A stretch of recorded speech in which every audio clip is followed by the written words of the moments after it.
Professore, adesso abbiamo la possibilità di chiedere all'intelligenza artificiale che cosa ne pensa di lei. Allora la domanda è chiara, vediamo un po' se io posso interloquire con l'intelligenza artificiale e vorrei chiedere proprio all'intelligenza artificiale, cara intelligenza artificiale, qual è l'opinione che ti sei fatta del professore Malanga? E vorrei sentire la tua risposta adesso.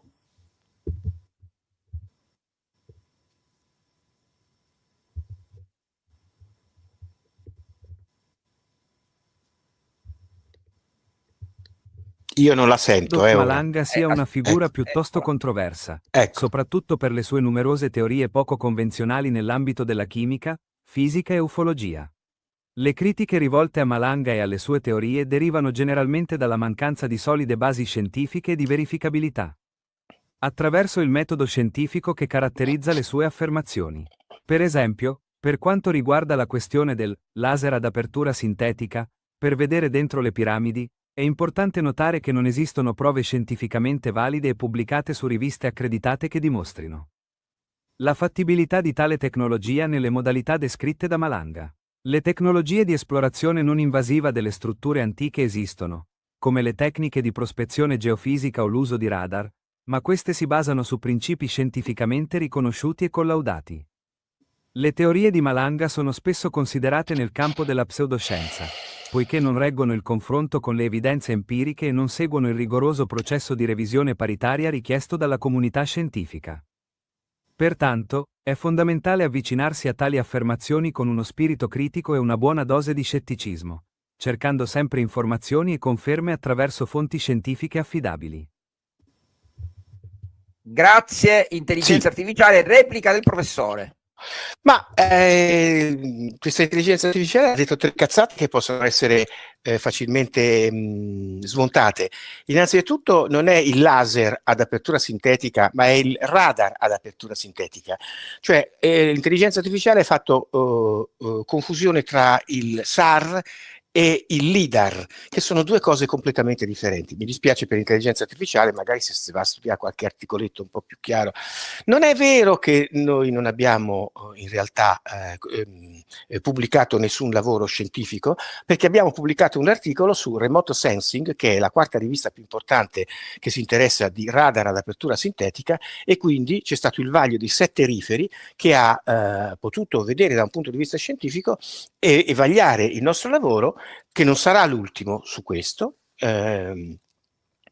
come prestissimo vedremo, e quindi mi dispiace ancora una volta per l'intelligenza artificiale, la quale non ha fatto letteratura sostanzialmente, no? Perché l'intelligenza artificiale risponde in questo modo errato? Perché l'intelligenza artificiale non ha nessuna colpa. La colpa, semmai, se si parla di colpa, ce l'ha il programmatore. Il programmatore ha fatto un algoritmo per cui l'intelligenza artificiale deve parlare male di Malanga, perché se le ricerche scientifiche fatte da Malanga e le sue ipotesi di lavoro fossero vere, questo vorrebbe dire che sul nostro pianeta ci sono gli alieni da 500.000 anni. Questo vorrebbe dire che i nostri governanti sono collegati alla mafia e alla massoneria aliena. E questo vorrebbe dire che noi siamo i creatori dell'universo, come dice Malanga, e cioè che non esiste la religione, cioè il Vaticano domani mattina un calcio nel culo è a casa perché non serve più. È evidente che questo sarebbe piuttosto destabilizzante il nostro potere, che sia un potere di destra o che sia un potere di sinistra, sarebbe la fine del potere, perché il vero potere ce l'ha Rinasci Italia, il vero potere ce l'ha l'essere umano che decide lui che cosa fare, non decide che il governo ti dà una moneta che te devi usare quella lì. La moneta la decido io, quella che voglio io, per esempio, no? E quindi noi siamo soggetti che non dobbiamo riuscire a portare avanti il nostro discorso. E l'unico modo è la diffamazione. Perché la diffamazione? Perché come vedete, non è che ti ha detto Malanga ha sbagliato in questo punto perché questa formula è sbagliata. Se ne guarda bene l'intelligenza artificiale di discutere con Malanga. L'altro giorno ho avuto una discussione con l'intelligenza artificiale, perché io mi ci metto, mi ci diverto, e gli ho chiesto alcune cose sull'entropia. Gli ho fatto un culo così all'intelligenza artificiale sull'entropia che lei poi alla fine mi ha detto, ah sai, scusami, c'hai ragione te. Quindi non vi fidate dell'intelligenza artificiale, perché l'intelligenza artificiale l'ha costruita o uno di destra o uno di sinistra, o un Asura o un Deva. E quindi chiedetevi perché i cinesi hanno avuto la necessità di emettere sul mercato gratuitamente DeepSeek, l'intelligenza artificiale cinese, perché l'intelligenza artificiale americana parlava bene dell'America e male della Cina. Allora loro hanno dovuto fare un'intelligenza artificiale che parla bene della Cina e parla male degli Stati Uniti d'America. Capite che non vi potete fidare dell'intelligenza artificiale, non solo quando la sentite parlare di politica, ma quando la sentite parlare di scienza, quando la sentite parlare di storia, perché è vero che esistono delle metodologie per guardare all'interno della piramide, ma come il radar ad apertura sintetica non esistono. È inutile che l'intelligenza artificiale dica no, non è vero niente. Non è vero niente quello che stai dicendo te, perché guarda, basta andare in letteratura, aprire una rivista scientifica, remote sensing e leggersi con calma il nostro lavoro scientifico. Professore, a questo punto io le propongo una cosa, se lei è d'accordo, e secondo me è una cosa molto bella che potremmo fare. Noi potremmo fare proprio una puntata in cui siamo con l'intelligenza artificiale, possiamo interloquire con lei come abbiamo visto prima, e quindi l'obiettivo sarebbe quello di smascherarla con il suo aiuto, cioè fare delle domande a trabocchetto in tempo reale all'intelligenza artificiale per capire come è stata programmata, chi c'è dietro, chi nasconde, perché noi abbiamo notato, professore, anche grazie alla sua al suo aiuto, che queste risposte nascondono qualcosa di strano, dei riferimenti simbolici, dei messaggi subliminali, e che possono rivelarci qualcosa di chi c'è dietro. Assolutamente. Forse l'alieno, non lo sappiamo, però potrebbe essere una cosa, se lei è d'accordo, da organizzare. Sì, non c'è problema. Con delle domande mirate per vedere, proprio anche per cogliere in castagna, come si dice, proprio per cogliere con le mani nella marmellata il programmatore che dietro ha fatto questo lavoro. Ora, a questo punto andiamo a un altro attacco: Dio contro Malanga. Il professore Malanga, come sappiamo, non crede nell'esistenza di Dio, però c'è un fisico che si chiama Federico Faggin che sostiene, in poche parole, l'esistenza di Dio, e sostiene che questo parla della coscienza. Ci sono dei punti in comune con le tesi del professore Malanga, in quanto sostiene che la coscienza non è nel corpo umano ma nel campo. Noi siamo un campo, il campo non esiste nello spazio-tempo, ma è una realtà più profonda. Lo spazio-tempo emerge nell'esperienza cosciente quando noi osserviamo la realtà fisica attraverso il corpo. Allora abbiamo il background, gli oggetti che ci circondano e lo spazio-tempo vengono formati proprio dalla coscienza. Però poi arriva a parlare di Dio e dice che la coscienza viene da Dio, che è la totalità di ciò che esiste, che è uno, Dio è uno, olistico, il tutto, che cioè ovvero il tutto non separabile, è dinamico, continuamente mutevole, e che vuole conoscere se stesso. E questa affermazione si può collegare anche a un'immagine di una galassia, no, di alcune galassie, perché recenti studi hanno scoperto che i nuclei di 100 miliardi di galassie sono tenuti insieme da un unico filo, come se fossero collegate da un unico filo. Praticamente queste galassie fra loro si muovono in una maniera sincronica, come se, vedete, questi sono i fili che uniscono questi 100 miliardi di nuclei di galassie, con distanze di miliardi di anni luce, e questi se ne fregano di queste distanze, come se non esistessero, si muovono come se ballassero, come se respirassero, in un unico, come se fossero un unico organismo vivente, che non conosce lo spazio, che non conosce neanche l'energia in qualche modo, però in qualche modo come se ci fossero miliardi di tempi, ma anche un tempo unico per tutte, e perché tutte reagiscono contemporaneamente come se fossero che stanno ballando praticamente, o stanno respirando tutte insieme. Quindi si direbbe quasi che c'è un'unità in tutto questo, che potrebbe chiamarsi Dio forse, e in più anche che forse un tempo c'è, un tempo con il quale si muovono tutte insieme in sincronia, oppure miliardi di tempi, piuttosto che dire che il tempo non esiste. In ultimo, sempre su Dio, c'è un altro discorso, che è quello dell'osservatore. Tutti i fenomeni della realtà avvengono in particolare quando c'è un osservatore.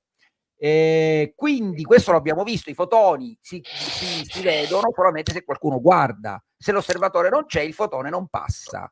Quindi tutti i fenomeni, almeno nelle esperienze che abbiamo avuto fino ad oggi, avvengono per questo. Ma l'osservatore ha una caratteristica: deve essere un osservatore esterno, ma anche interno, perché questo osservatore esterno deve mettere la testa dentro il frigorifero per guardare e deve anche sapere cosa guardare.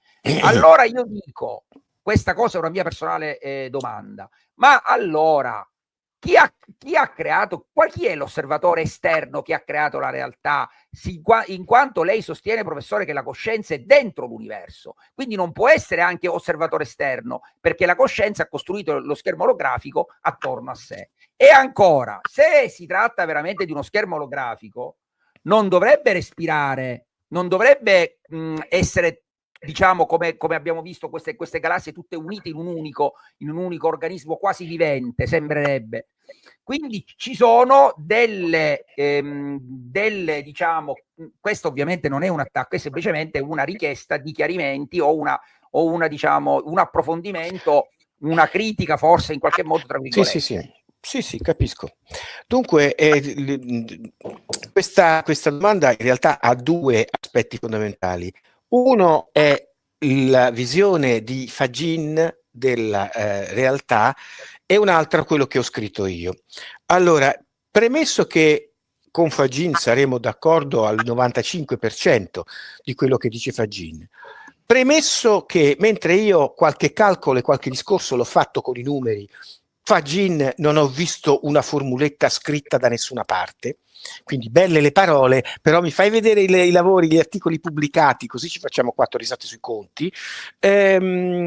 Premesso che le bugie migliori sono quelle più vicine alla realtà, il discorso di Fagin è un discorso che, se lo analizziamo in modo cosciente e corretto, ci rendiamo conto, almeno dal mio punto di vista, che è un discorso duale, cioè nella dualità di Fagin, se non ho capito male la sua visione dei fatti, esiste comunque il bene e il male, esiste quindi l'idea sostanziale di uno Shiva e un Vishnu, come dico io, no? Storicamente, di un positivo e di un negativo, di un acceso e di uno spento, di un pieno e di un vuoto.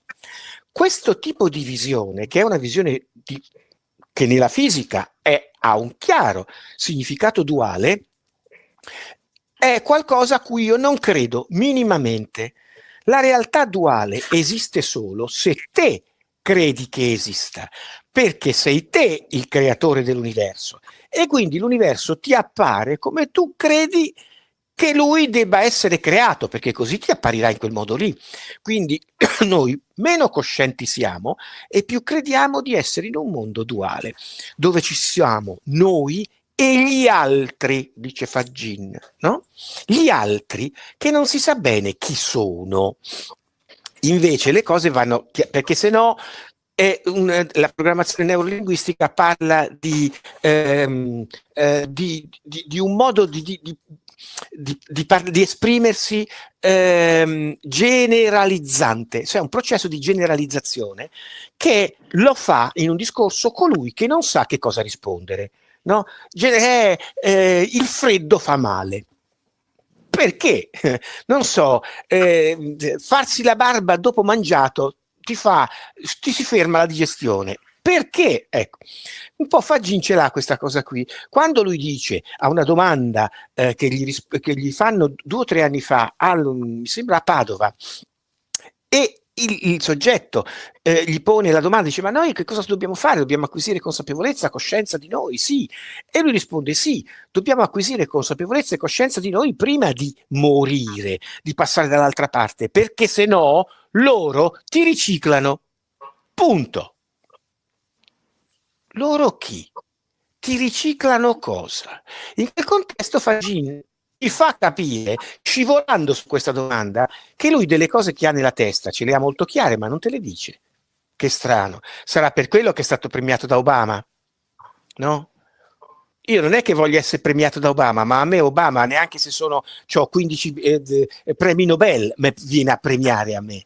Perché io non lavoro per l'establishment, non lavoro per il deep state.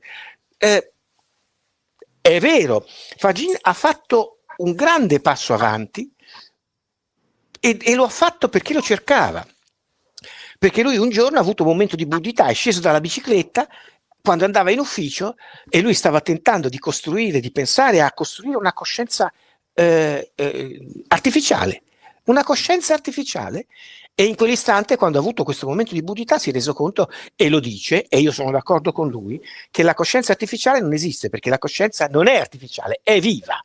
La differenza che c'è tra un'intelligenza, per esempio, artificiale e un'intelligenza normale è che l'intelligenza normale è la mia, di un essere vivo. L'intelligenza artificiale è una finta intelligenza di un essere morto.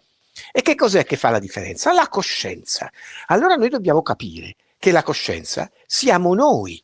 No, che c'è un Dio fuori di noi che a un certo punto ci crea per bellezza. Dio non può averci creato. Per quale motivo? L'ho scritto nel libro Io e Dio, andatevelo a vedere.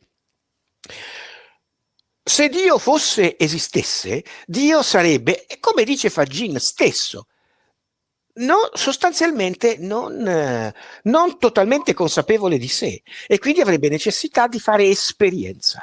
E l'esperienza che deve fare è fare la dualità. Cioè creare la dualità, dove noi stiamo qui a vivere tutti i giorni per capire come è fatta la dualità. Questo che cosa vuol dire? Che il Dio dei cattolici non esiste, perché un Dio perfetto non può creare la schifezza degli esseri umani che noi siamo, no? E invece la coscienza, che non è perfetta, quella sì che ha potuto creare. Allora cominciamo a comprenderci. Anche Fagin dice la coscienza non è perfetta. Benissimo, allora intanto la parola Dio la togliamo dal vocabolario, che non esiste. Esistiamo noi, che siamo quella cosa che quando saremo e avremo capito tutto, saremo perfetti. Allora forse Dio è da venire. Dio è noi fra un po' di tempo. E tra noi e qualcosa più alto di noi, che cosa c'è?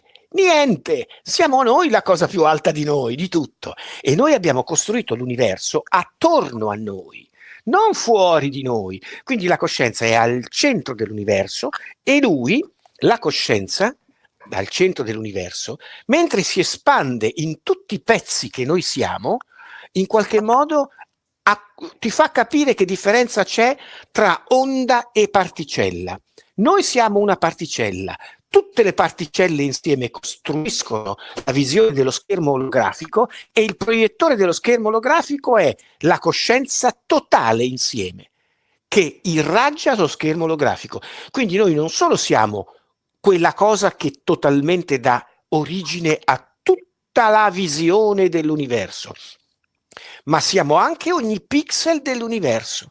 E il fatto di poter vivere questa dualità tutti insieme, non sapendo dove siamo perché siamo dappertutto, oppure uno solo dell'insieme che non sa che cosa sono gli altri, sa che ci sono, ma io sono qui. Questa è uno degli aspetti che la fisica quantistica ha messo a disposizione di tutti, cioè dualità onda-particella. E vi voglio ricordare una cosa meravigliosa a cui anche Fagin dovrebbe pensare. L'universo virtuale è duale.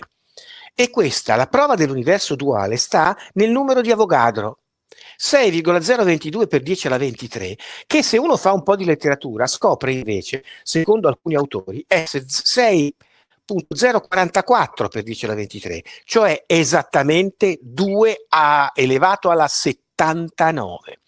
Perché questo numero dovrebbe essere il vero numero d'Avogadro? Perché quando la coscienza si è divisa in 2, 4, 8, 16, 32, eccetera, alla fine questa divisione ha avuto una fine, si è fermata. L'universo ha terminato di crescere. E per forza ci deve essere un numero di particelle pari a una potenza di 2. 2 alla 79. Se voi prendete questo numero e ci fate un po' di calcoli sopra, scoprite che 2 alla 79 è sostanzialmente molto simile a 2 elevato alla 77.88, che è il numero d'Avogadro che viene utilizzato oggi nei calcoli. 2 elevato alla 77.88, se ci fate il logaritmo, in base 2 viene 2π greco, esattamente 2π greco. Allora voi capite come da una parte c'è 2 alla 79 e in qualche altro modo c'è 2 elevato alla 2π greco.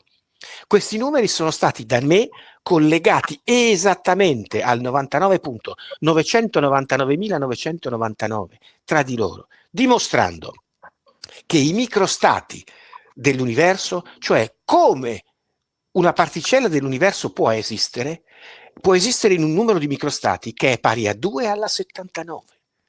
Ma questo non ha niente a che fare con l'energia dell'universo, che è 2 elevata alla 2π greco. Questi sono i due numeri che sono collegati tra di loro. Ma se l'universo è duale, ecco che Malanga, forse scrivendo Io e Dio e dicendo e spiegando queste cose con le formulette, che io però da Fagin non ho visto, forse Malanga c'ha ragione. Poi aspettiamo anche le formulette di Fagin, che per ora, nonostante la sua fondazione sulla ricerca della coscienza è lì da diversi anni, io lavori scientifici non ne ho visti. Va bene, professore, andiamo avanti e vediamo una cosa. Andiamo a vedere delle immagini, perché su queste immagini nascono delle domande e poi ci colleghiamo con il nostro inviato di Parigi, che è già collegato con noi, Francesco, che è a Parigi in questo momento. Allora, vediamo che in alcuni video di famosi brani Madonna lancia dei messaggi subliminali. I messaggi subliminali, allora un attimo solo Fabrizio, ora li vediamo, questi messaggi a uno a uno. Questi messaggi subliminali viene da sublimen, cioè sotto il limite della coscienza. Sì. Sono dei messaggi soprattutto di natura satanica. A volte sono anche delle voci che si sentono al contrario e quindi per poterle capire bisognerebbe ascoltare il disco proprio al contrario, e si può fare solo con dei mezzi molto sofisticati, perché altrimenti non si riesce. Non sono parole palindrome, sono parole che ascoltate hanno un altro significato, e quindi noi non dovremmo percepirle tecnicamente, non dovremmo essere in grado di capirle, però vengono inserite in tanti contesti anche a livello simbolico e sono soprattutto di matrice anticristica, anticristiana. Se è vero, e cosa che io fondamentalmente credo, che il cristianesimo come lo conosciamo oggi è frutto di una manipolazione, perché serve per controllare l'uomo e quindi è stato costruito per controllare l'uomo come lo conosciamo, perché il vero cristianesimo secondo me non c'entra nulla quello che è accaduto nella realtà con quello che noi sappiamo. Allora io mi chiedo come mai tuttavia c'è questo attacco continuo alla figura di Gesù Cristo che noi vediamo continuamente. Per esempio, guardiamo queste immagini di Madonna in questo video ufficiale, andiamo avanti. C'è intanto Madonna legata con questi fili a formare un pentacolo, che è un chiaro simbolo satanico. Questi fili, se noi vediamo l'immagine successiva, formano proprio questo pentacolo. C'è poi nelle spalle di Madonna l'occhio nella piramide, noto simbolo degli illuminati. Andiamo avanti. Abbiamo qui il pentacolo di cui parlavamo prima. Andiamo ancora avanti, molto velocemente. No, ci sono altre immagini. Ecco, qua abbiamo invece ancora Madonna.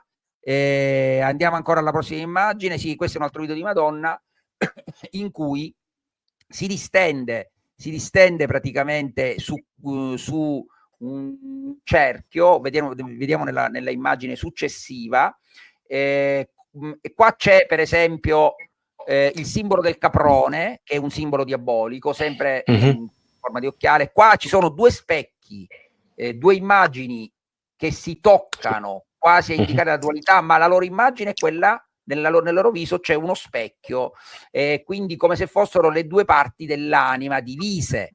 Poi c'è ancora questo il caprone. Poi c'è un'altra immagine inquietante in cui Madonna ha a posto degli occhi delle due bocche e a posto della bocca un occhio. Poi c'è ancora sempre l'immagine dei due specchi che abbiamo visto prima. Scusatemi. Poi Sì, c'è anche l'occhio di Horus che appare, di Horus che appare in un video importante di Madonna. Sì. E ancora ci sono ancora, ecco l'immagine distesa nel cerchio che indica che sta ricevendo le informazioni in modo subliminale, cioè sono delle informazioni che riceve mentre dorme praticamente. Poi c'è l'immagine, il 666 in una camera d'albergo, il 9 scende e diventa 6, un altro simbolo anticristico. E qui lei è distesa, circondata dalle fiamme. Poi ancora ci sono le immagini delle croci infuocate, vediamole ancora, poi anche croci capovolte e via dicendo. Vediamo velocemente quelle immagini rimanenti, perché comunque un'idea ce la siamo fatta. Volevo avere un'opinione del professore su queste immagini subliminali e su questi attacchi che vengono fatti proprio alla figura di Gesù Cristo.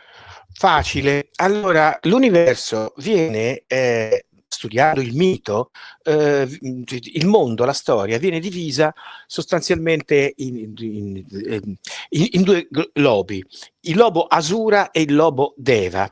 Allora, i Deva sono i costruttori delle religioni, quindi anche della religione cattolica, dove l'essere di luce è la rappresentazione dello spirito che entra nel corpo del soggetto e tu come apostolo ne devi pagare le conseguenze, perché da allora parlerai anche con fenomeni di alloglossia e di xenoglossia tutte le lingue del mondo e non solo, anche degli altri mondi. Dall'altra parte ci sono gli Asura, gli esseri senza corpo, quelli che sostanzialmente sono gli alieni che vengono dall'altra parte dell'universo, quella che viene identificata come l'inferno, il posto dove non c'è la luce, infatti c'è l'antiluce, se vogliamo parlare di antifotoni. Allora, questi due soggetti, i Deva e gli Asura, si sono sempre tra di loro odiati, perché vogliono tutta la torta con tutta la ciliegina sopra, e la torta siamo noi. Quindi su questo pianeta ognuno dei due ha una politica da far scorrere, da far passare, e ha gli scagnozzi su questo pianeta lottizzati che seguono o il Deva o gli Asura, o il Lux, colui che poi si ispira alla figura di Gesù Cristo, oppure la rosa e la croce, oppure dall'altra parte la vera e propria massoneria antica, quella che è la massoneria antica egizia, che è l'altra parte dei Rosa Croce. Diciamola così. Dai Rosa Croce nascono poi queste due massonerie. Quindi in questo contesto storico Biden, Bergoglio sono dalla parte Asura, Elon Musk, il cardinale Viganò sono dalla parte Deva, quindi cercano con dei messaggi subliminali, ognuna delle due fazioni, di costruire la realtà. Perché? Avete sempre sentito dire che noi, la massoneria per esempio, l'agenda 2030 te la dicono, ti dicono prima quello che ti faranno, ti dicono prima, t'hanno detto prima che ci sarebbe stata una pandemia, te l'hanno detto prima. Ma perché queste cose te le dicono prima? Non avrebbe senso, invece il senso ce l'ha, perché chi governa questo pianeta, che sono gli alieni, che governano la massoneria, che governano i politici, che governano noi, sanno perfettamente che siamo noi i creatori ignari di esserlo, dell'universo. E allora fanno in modo di farti creare a te, attraverso delle suggestioni più o meno chiare, quello che dovrà succedere secondo loro. Quindi c'è un gruppo di persone che tutte le mattine ti dice che gli ebrei sono buoni e gli arabi sono cattivi. E tu ci credi, a un certo punto ci credi, ma non è così. Non è così. Che la spazzatura deve essere eliminata. No, la spazzatura non va fatta. E quindi non è come te la raccontano loro, che tu tutti i soldi ne devi fare a meno, ne devi fare. vedete perché ne devi fare a meno? Ne devi fare a meno perché dopo che non ci saranno più i soldi, tu sarai costretto ad ubbidire perché il padrone ti darà da mangiare solo se tu ti sei comportato bene. E dietro c'è tutta questa serie di cose che la gente deve capire perfettamente. Quindi, dietro il rock, alcuni aspetti del rock, dietro alcuni aspetti, ma basta guardare i film di Walt Disney. Walt Disney aveva delle scene in cui c'erano delle cose raccapriccianti che riguardavano la massoneria satanista, no? Allora, Satana, chi è? Guardate, noi abbiamo Naesh, il serpente, il nemico del popolo ebraico, che noi abbiamo capito essere questa specie di alieno serpente che con il popolo ebraico, che è governato dall'alieno cavalletta, non vanno d'accordo. Poi abbiamo Lucifero, il Lux, il portatore di luce, colui che in qualche modo ti inganna con la parola. Dall'ipnosi veniva fuori chiaramente questa cosa qui. E poi abbiamo il diavolo, il demonio, colui che sta dall'altra parte dell'universo, dove non c'è neanche la musica, dove c'è il buio. E questo è l'alieno Ra, l'alieno che non ha corpo. E sono le tre tipologie che sono tre cose differenti e che appartengono a gruppi differenti di alieni che hanno governato attraverso il simbolismo questo pianeta. Perché il simbolismo è importante? Perché quando un addotto, capo di una industria automobilistica, incontra un altro addotto, capo di un'altra industria automobilistica, guardate i messaggi che si lanciano con le loro simbologie. La stella di Orione da una parte, il toro dall'altra parte, il caprone, e voi capite esattamente se sono Deva o se sono Asura, e quindi come manipoleranno il denaro per fare in modo che la loro volontà sia eseguita su questo pianeta. Quindi non ci sono ancora una volta i buoni e i cattivi. Elon Musk non è buono, è uno stronzo come quello che c'era prima. Solo che noi, passando da Biden a ciuffetto biondo, abbiamo semplicemente cambiato padrone.